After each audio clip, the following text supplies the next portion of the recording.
नमस्कार दोस्तों, कैसे हैं आप सभी। उम्मीद होंगे बढ़िया होंगे। दोस्तों, मैं एक चीज़ बताना चाहता हूँ। मैं एक शादी अटेंड किया था, तो उसमें जो शादी करवाने वाले जो पंडित जी होते हैं ना, उनके श्रीमुख से मैंने ये सुन के मैं दंग रह गया दोस्तों। कि मैं ज़्यादातर टीवी सिनेमा या कोई भी देखा था तो 7 फेरे होते हैं, लेकिन जब पंडित जी के श्रीमुख से मैंने सुना रियलिटी में 4 फेरे होते हैं, कुछ ऐसे बता रहे थे। तो मैंने दोस्तों दंग रह गया। मैं पूरा वीडियो बनाया हूँ। तो चलिए देखते हैं पंडित जी के द्वारा एक विवाह कैसे किया जा रहा है, और बताया जा रहा है कि 4 फेरे होते हैं। बाद में वो भी बताते हैं 7 फेरे होते हैं, वो भी बताते हैं कि जैसे जनरेशन आगे बढ़ रहा है इसमें जोड़ दिया गया है, कुछ ऐसे कह रहे हैं। तो चलिए देखते हैं दोस्तों। हम लोग का विश्वास होगा।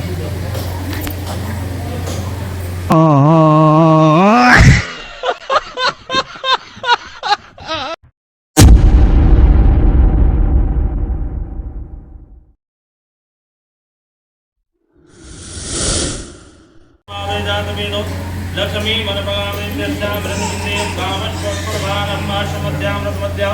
हस्तराज प्रमोदनं काशोस्मतां प्रकारमात्रं जलन्तीं तर्पया तर्पयन्तीं महा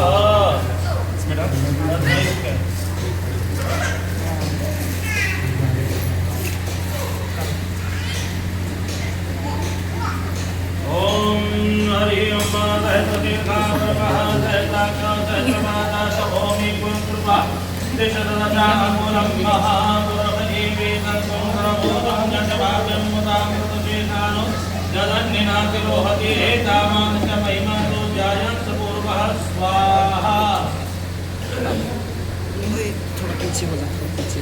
ओम हरि ओम महा ओम महा श्रीतमेलक्ष्मीतमदना महोरात्रि मार्गेण तसाणिलोमोऽसि महोव्यालम्बः निखण्डिकाणं ओम विखाणं सर्वलोकं विखाणं महा स्वाहा।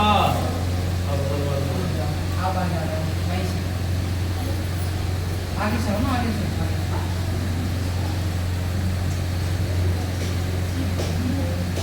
पीछे हम लोग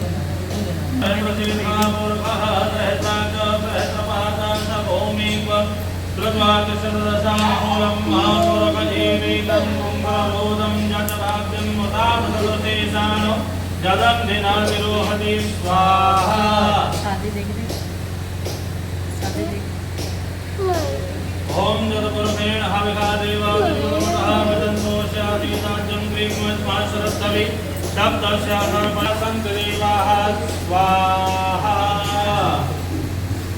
तत्पश्चातः ओम हरि ओम महायां क्लीं क्लीं सुभद्रां भवनीं लक्ष्मी पापात्मां प्रत्यामदेश बुद्धि श्रद्धां त्वां वज्रणा प्रवस्त्रजां त्वां त्वां राष्ट्र परिपालयते विश्वं महा स्वाहा। तदावत् अपने स्थान पर आकर के बैठ जाओ।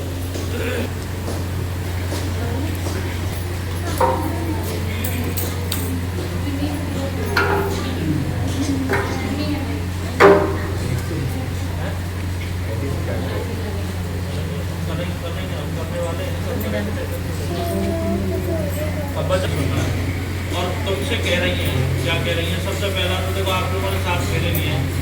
अब कहीं भी 7 फेरों का विधान नहीं है वैसे, ठीक है। वैसे फेरे होते केवल 4, ये ठीक है। वैसे जो फेरे होते हैं वो कितने होते हैं? 4। धर्म, अर्थ, काम और मोक्ष। और जो 7 ये फिल्मी चीज़ों ने बना दी है, ठीक है ना। जैसे तैसे फिल्मी चलने लगा फिल्मी जगत, उससे जो है 7 फेरे बने। तो 7 फेरों का एक नियम बना दिया अब आजकल के आचार्यों ने कि भाई 7 फेरे यानी 7 कदम, ठीक है। अब 7 कदम वैसे हकीकत में जब आप कभी मन्नत देखेंगे, जब या तो कोई करता नहीं है लेते हो, तो फेरे में उतनी ही जगह होती है जितनी जगह में केवल और केवल 7 कदम रखे। जैसे बेचारे उस ऑटो वाले के संग में गया, उस लड़ाई में उसको पढ़ा लिखा करके बेचारी ने IAS बना दिया, उसको छोड़ छाड़ के चली गई। सुख आ गया तो अपने पति को भूल गई, है ना। ऐसा नहीं है। तृतीय तू एकोत्तम विष्णुस्वा है, तो तृतीय तीसरा कदम क्यों रखा है? 3 ही कदम चलती है, यानी कि 3 फेरे चलते हैं, और 3 फेरों में 7-7 कदम चलती है। तो 3 फेरों में आपने इनके चरण क्यों रखवाए हैं, सुनिएगा। तीसरा फेरा किस लिए रखवाया? क्योंकि मेरे घर में अन्नपूर्णा स्वरूप में तुम जाकर के विराजमान हो जाओ। ऐसा ना हो कि भाई कल को मेरे घर में 4 रिश्तेदार आए तो मैं रोटी भी नहीं खोई जाऊँ, है ना, कि मैं रोटी बनाने के लिए कहूँ तो तुम कहोगे नहीं कुछ मेरे बराबर नहीं, तुम्हारे रिश्तेदार की रोटी आज जल्दी ऐसे करें तो होटल से मंगानी पड़े, नहीं ऐसा ना हो। तो इसलिए अन्नपूर्णा स्वरूप में मेरे घर से कोई भूखा ना जाए, इसीलिए तुम अन्नपूर्णा स्वरूप में मेरे घर में जाकर के विराजमान। ठीक है, 3 कदम ये हो गए। अब 4 कदम आपने चले। 4 कदम आपने क्यों चले? कि आपके संग में चली, आप इनको लेकर के जा रहे हो कि चतुर्थे मम एको तुम विष्णुस्त्वं, यानी कि चौथा कदम मैंने तुम्हारा इसलिए रखवाया कि यदि कहीं तुम्हें किसी भी प्रकार की कोई परेशानी है, तुम्हें किसी से कुछ कहने की जरूरत नहीं है, मुझसे कहने की जरूरत है। यदि उसका हल मेरे से भी ना निकले तब तुम किसी से कहने के अधिकारी हो। ऐसा ना है लड़ाई झगड़ा हुआ है, कुछ भी हुआ थोड़ा बहुत तो तुरंत मायके तक बात पहुंच जाती है ना, आस पड़ोस में बात जल्दी फैलती है, सहेलियों में। तो ये चीज़ नहीं होनी चाहिए। ये सबके लिए सीख है भैया, जो सुनना हो, ठीक है, जितनी भी बहू बहन बेटियाँ सुन रही हैं, सब इन चीज़ों को अगर फॉलो करोगे तो गृहस्थी बहुत अच्छी चलेगी। ठीक है। 5वां पंचमे तू एको तुम विष्णुस्त्वं हेतु में 5वें में तुम्हारा कदम इसलिए रखवाता हूँ कि यदि मेरे घर में किसी प्रकार का रोग इत्यादि दोष इत्यादि हो तो वो तुम्हारे आने से दूर हो जाए। ठीक है, इसलिए मैंने तुम्हारा 5वां कदम रखवाया है। षष्ठे तुम एको तुम विष्णुस्त्वं हेतु, षष्ठे में इसलिए तुम्हारा कदम रखवाता हूँ कि मेरे यहाँ सदैव धन धान्य अथवा अन्न की बरकत होती रहे, इसके लिए मैंने तुम्हारा 6वां कदम रखवाया है। पंचमी वो सप्तमी तू एको तुम विष्णुस्त्वं हेतु, कि 7वें यानी 7वां जो कदम मैं तुम्हारा रखवा रहा हूँ, अब इसको गौर से सुनिएगा। 7वां कदम क्यों रखवाया?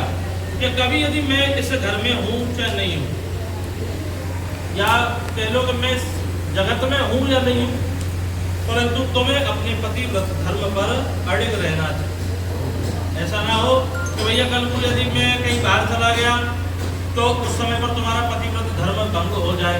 पतिव्रत धर्म क्या है? एक तो पति के माँ बाप की सेवा करना सबसे पहली बात, ठीक है, पत्नी के लिए। पत्नी को क्या धर्म है? पत्नी का यही धर्म है। जब पति की तो सेवा करे ही करे, साथ ही साथ पति की माता पिता की अथवा उसके प्रियजनों की भी सेवा करे, अपने बच्चों का पेट पालन करे और गृह इत्यादि के कार्यों को बड़ी कुशलता से करे। ऐसा नहीं कि बतरा में बैठ जाए 4-4 घंटा बतरा में निकल जाए, तैयार है बैठ जाए तो 10 घंटा तैयार होने में लग जाए। ऐसा नहीं होना चाहिए। होना क्या चाहिए? अपनी गृहस्थ का सबसे अच्छे तरीके से कुशलता पूर्वक उसका पालन करें।